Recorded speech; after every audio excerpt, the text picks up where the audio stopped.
Annette is a musical fantasy starring Adam Driver and Marion Cotillard. Marion is an opera singer, and Adam is an edgy stand-up comedian. Together they have a child, who, as we would find out, has a unique ability that will most certainly not be exploited at all. Alright, so before I really talk about the film, I want to talk a little about the band who wrote and conceived this whole project, Sparks. They're a pop rock duo formed by brothers Ron and Russell Mael, who've ran a long career spanning 5 decades and 25 albums, yet they have been living in somewhat obscurity.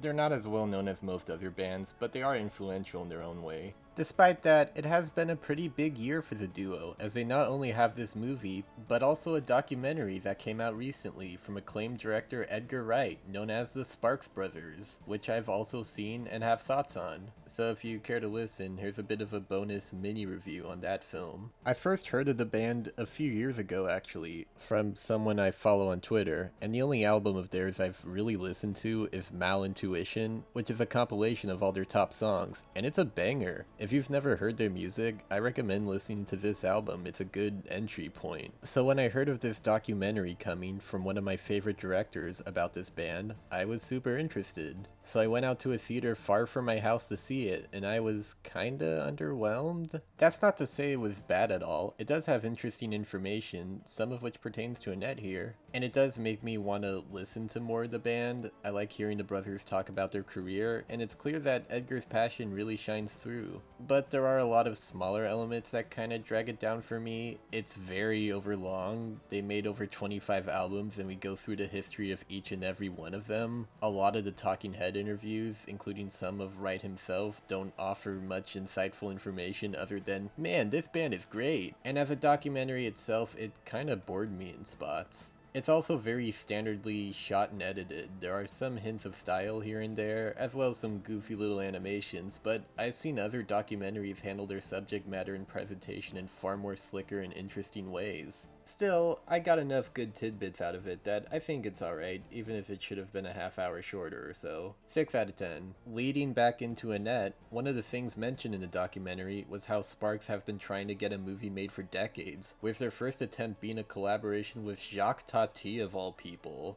When that didn't go through, their second attempt was in the 90s or so, with Tim Burton. And when that didn't go through, we're now in their third and most successful attempt, with a French director I'm actually not familiar with, named Luz Carax. I just know I butchered that name somehow.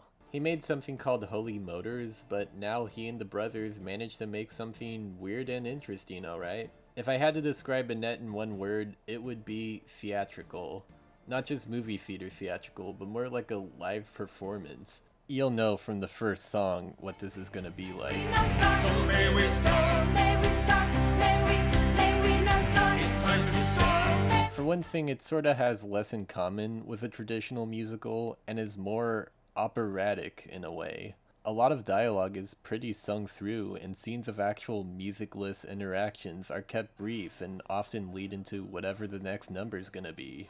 But what's even more theatrical than its music is its visual presentation. Scenes are composed and lit in a very showy way, heightening certain emotions and feelings, and the artifice of it all is kept deliberately unhidden. Various effects are done with notable rear-view projection and sound stages, and perhaps the most notable of all, the titular Annette baby is portrayed as a wooden puppet throughout the entire film. It really gives off a vibe that I don't see in most musical movies, where it feels like the stage performance that engulfs around you, which is a real testament to all the talent involved. The director really does a great job selling you into this aesthetic, and Driver and Cotillard are both great in it, which is unsurprising considering they're just great actors. Howard from the Bazinga series also in this, who I felt was slightly miscast and couldn't carry a tune that well. I mean, Sparks' music is pretty fast-paced and bizarre. I was surprised that Driver was able to handle as much as he was given. And that's a good leeway into the music. It's pretty cool, especially if you like the band and their style. This is an excellent showcase into this thing they often do, where they'll take a certain quote, name a song after it, and have the song be that quote repeated over and over. My baby's taking me home,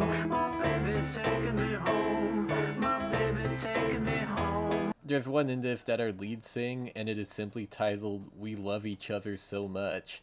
And those are practically the only lyrics. They just repeat that over and over again while riding a motorcycle or during cunnilingus. More than once, I may add. And it weirdly works, which is a good summary of everything in this. The very basic story itself is a kind of standard Star is Born type thing, but its unorthodox approach makes it easy to wave off whatever expected beats it might take. But that said, it does fall under a similar issue I had with their documentary, funny enough, in that at a certain point it gets to be too much. Several scenes go on for longer than they should, and I started to get a little antsy towards the third act. But I was still pretty consistently entertained. It's worth seeing in a theater if you feel safe, but it's coming to Amazon in a minute, so you should check it out if you're in the mood to see a strange, sparky spectacle and Ben Solo's butt cheeks. Whoa! 7 out of 10. Check it out. Check it out!